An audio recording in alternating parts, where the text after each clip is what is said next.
Rev up your engines!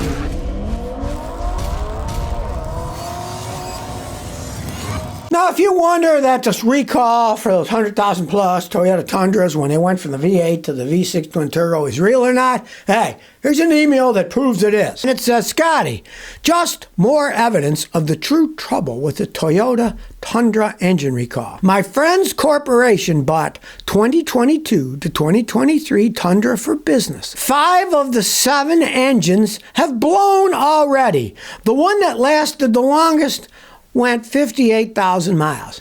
Okay, you used to get out of those V8 engines easily 500,000 miles if you took care of them. Maybe they'd burn a little oil at 500,000 miles, but they're still running. They didn't blow up, right? This is real. This isn't made up.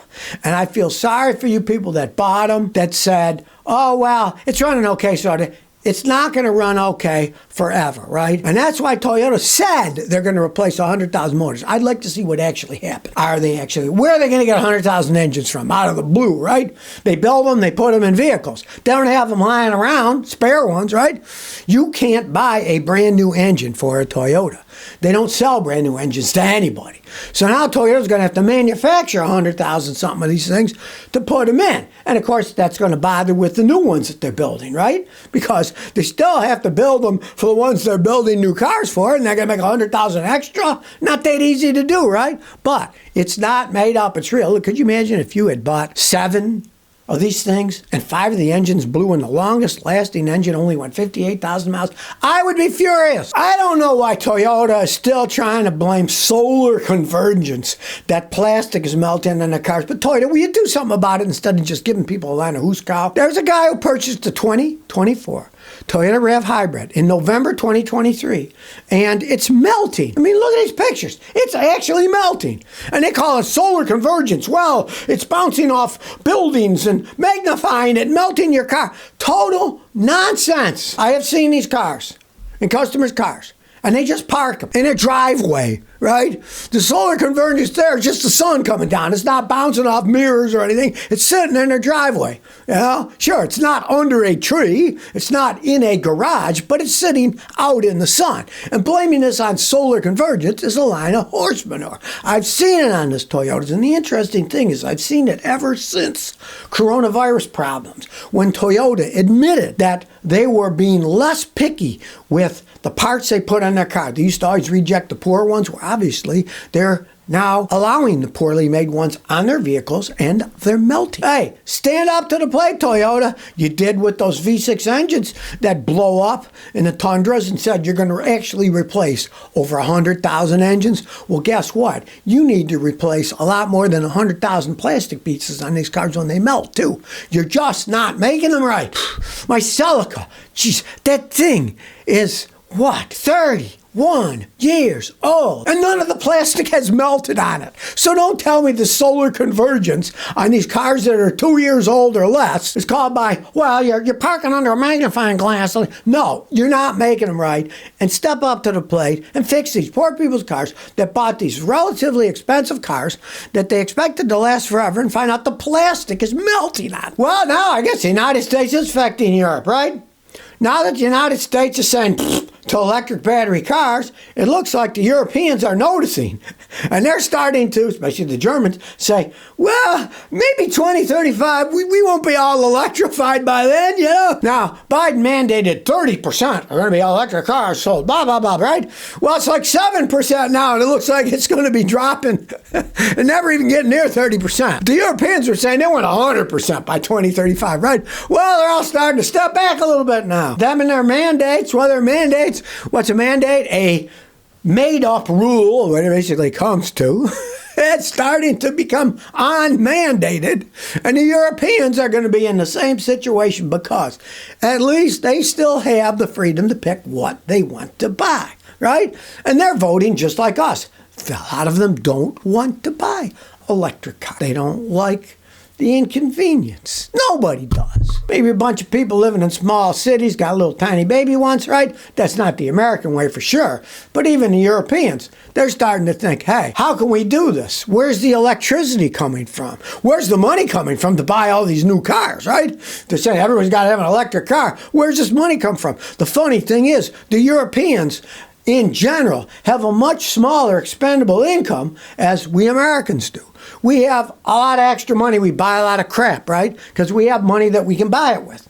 Or credit, which is kind of dumb because you pay a lot of interest. It's your choice. If you want to hock yourself up to your neck and pay 25% interest on your credit cards. But the Europeans don't have that much income that they can spend. They're much tighter with what money they have to spend on whatever they're going to buy, including cars. And thinking they're all going to go out and buy electric cars, they're living in fantasy land. Their politicians are as dumb as ours are. Well, here's an email that makes me mad. It'll probably make you mad too. Guy gets a Kia, supposed to replace the engine. They won't do it. Oh, what a surprise, right? Here's what the guy says. I got a 2016 Kia Sorento, 150,000 miles. It was supposed to be covered by the engine recall because I got the software upgrade. Kia told me, yeah, the engine blew. They would replace it if it does.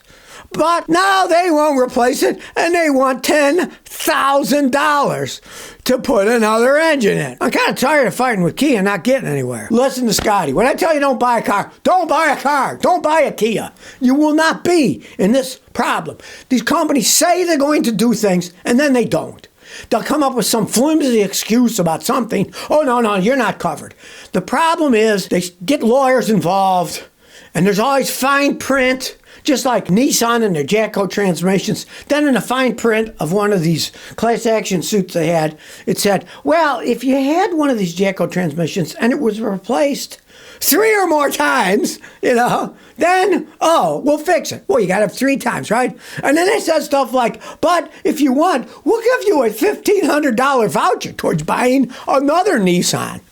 Why would you want to buy another one after the first one screwed you over and the transmission broke more than 2 or 3 times, right? It's absurdity. And in the case of all these legal mumbo jumbo, I have seen more people. They're supposed to get a free engine. They don't get one. Realize this. The dealerships are not owned by Kia. They're owned by private individuals. They don't make any money if they're replacing something like that under warranty. They don't make money doing that. So, they don't want to do it, right? Now, you gave up there. My advice would be, go to another Kia dealer. Write Kia. Tell them Scotty. Show them this video as it's up. Tell them Scotty says, hey, make these swines at Kia own up to what they said they were going to do, replace these engines that they made that are bad. Don't let them wheedle their way out of it. You might have to hire a lawyer, but hey, if you win, they'll have to pay the lawyer too. Volkswagen can't sell those ID.Buzz. Nobody wants them. They're doing tricks like the Germans are so stupid they only painted in one color. And of course, people like the two-tone colors when they originally had them. So now they're telling the dealers, wrap them in two-tone. Now, wraps don't last as long as paint. Any fool knows that. I had a car over here the other day. Half the car was all faded away because it was wrapped and it sat in the sun. The part that sat in the sun was all faded. The part that was in the shade wasn't. You want a car like that? No, right? Well, now they're so hard up, they say that thousands of Volkswagen ID.Buzz vans are going to be driverless on Uber. So they want to sell them to Uber, so at least they get some sales out there. And that's where, if you read the sales records, how many cars were sold in a certain period of time, right, in the United States, you always have to take it with a grain of salt because when they lease a car, it's counted as a sale, right? So a lot of vehicles, there's tens of thousands or even more leased. Nobody bought them when they're off lease. They go back to the company. I don't count that as a sale. That's a lease, right? But they count leases as sales. So it'll look like they sell more of these Volkswagen ID.Buzz vans if they start making them into driverless ones. Of course, we all know how that has panned out so far. Not so great. They let them do it in San Francisco, and then they didn't, and now they let them again. Volkswagen's already scraping the bottom of the barrel with their ID.Buzz, trying to figure out how are we going to get rid of these things. We'll let Uber use them for driverless vehicles. Now, of course, this is in the future because they do not exist yet as driverless vehicles, but Volkswagen's scrambling to try to get rid of these stupid things that it turns out Americans really don't want, these electric vans with limited range that are very expensive. Now, here's a big reason you can't trust dealerships, especially if you're on vacation. William Bracey sends me an email and he says, I bought a brand new 2020 Toyota Tacoma. I was driving through the hills of Virginia, and it just died. So I had it towed to a Toyota dealership in Staunton, Virginia. They said, "Oh, you have two bad fuel injectors," and they charged me $2,400. And it's not covered under warranty. And he says, "I maintained this vehicle as you're supposed to. I don't understand what's going on here." Well, numero uno, I would be very leery about what these people did. One, I have never ever seen fuel injectors go out on a Toyota of that small age and that small mile. And they said they replaced two of them for $2,400. That is not a $2,400 job by any stretch of the imagination, right? And those are notorious. You said that the vehicle would only go like 20 miles an hour. Those are notorious for having fuel pump problems. A lot of them were recalled, some weren't. But it's usually the fuel pump that goes out. And if replacing the fuel pump, it's not a $2,400 job. You got ripped off by those people. This is why I tell people, Toyota doesn't own the Toyota dealerships. Independent people did, and that guy obviously ripped you off. Two fuel injectors for $2,400. I don't even know what they did. Maybe they actually changed the fuel pump and lied to you, said they did something else, right? You can't see the fuel injector, so, there's no telling what they actually did. But they saw, "Oh, you're passing through town here in Virginia. Hey, let's get that city slicker here and take some money out of his pocket," right? That seems to be what happened to you. I would not trust that diagnosis, the price, and I've never even seen a fuel injector go out on one of those. That sounds so fishy. So you're driving and it slows down. That's a classic sign of a fuel pump. I mean, sounds to me like they took you for a ride. I would really, if I were you, I'd hire a lawyer, look into this thing. Have a mechanic like me check it. Is this what actually happened? Look at the bill, see what they actually did, right? Because it seems really fishy to me. Well, you can't make this up. This dude in England has his car stolen. So he goes out and buys another car that's about the same. Then he finds out it is the same. He bought a stolen car back. He thought it was kind of a coincidence. It looked exactly the same. But he went through and then he found receipts. And he found, like on the phone, his father's address and everything because his contacts were still on it. He had a black Honda Civic. Kids like steal them, right, because they're zippy. And overnight, his car was gone. He told the police. Then he's looking around and he found one that looked identical about 70 miles away.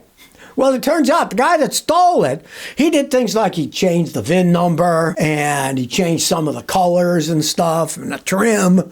The guy wasn't totally stupid, right? But he didn't buy from the guy that did it. He bought it from a car lot, and he even thinks the car lot was swindled by this guy that he didn't know. He also found a single tent peg, and he realized that his tent was missing one of the pegs, and it was the same peg. Then he knew he had bought his own car back. So he's trying to get his money back from the car lot, and the car lot, hey, they better get some kind of proof of where they bought this thing from because it's kind of like hot potato. Whoever sold that thing is going to be legally responsible. Because the car lot sold it to him as a legal car with a legal title, right? And obviously it was fake. So that's the guy that stuck with it. Reminds me of a story years ago. I had a customer who had, interesting enough, an English car. Not in England, but an English car. It was a little MG. And it was stolen. And I'm not making this up. 15 years later, the police call her, so "We think we found your car." And they drive to a junkyard. And there it was. It was missing the taillights. Somebody had taken it off and sold them. But the car was there and she got it back. Turns out that when the car was originally stolen, there was some sleazy deal because the police report when they towed this car, it had been towed by a tow company, the VIN number had numbers transfixed so it wouldn't come up as a stolen car. And one junkyard had it for years. But then they sold it to another junkyard. And that junkyard, they didn't tell that junkyard it was a stolen car. That junkyard ended up trying to sell it. And as soon as they tried to sell it, the title came up as stolen because they didn't use the fake VIN that was on the report of the tow. They used the actual VIN that was on the car, which was the car that was stolen, and she got her car back 15 years later. So, strange things happen. Well, I have to laugh my rear end off at this one. A group called the Automotive News Europe Congress is going to host a series of presentations about what's going wrong with electrification in Europe. We're going to have to start changing our ideas. Now, it includes experts from Hyundai, Renault, Smart Cars, Stellantis, Toyota. People aren't buying these electric cars. Now, a few years ago, they said by 2035, we're going to sell nothing but electric vehicles, right? It's 10 years from now, and they're already finding out, gee, people don't want to buy these stupid things, even in Europe. The difference between Europe and the United States in terms of economies is rather large. So they don't even have the income income to buy expensive electric cars. Here in the United States, people could, but they don't want to because they say, we're a big country. We travel all over the place. We don't want these stupid electric cars, right? Well, Europe, for their various reasons, they're not buying them either.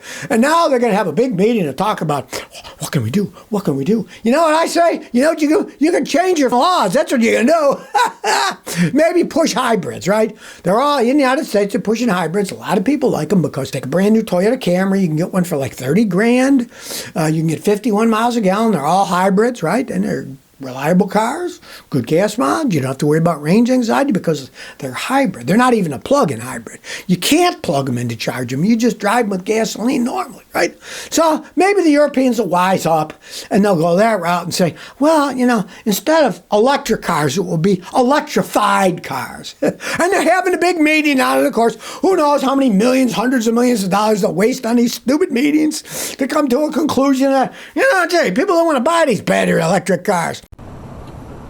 So if you never want to miss another one of my new car repair videos, remember to ring that bell.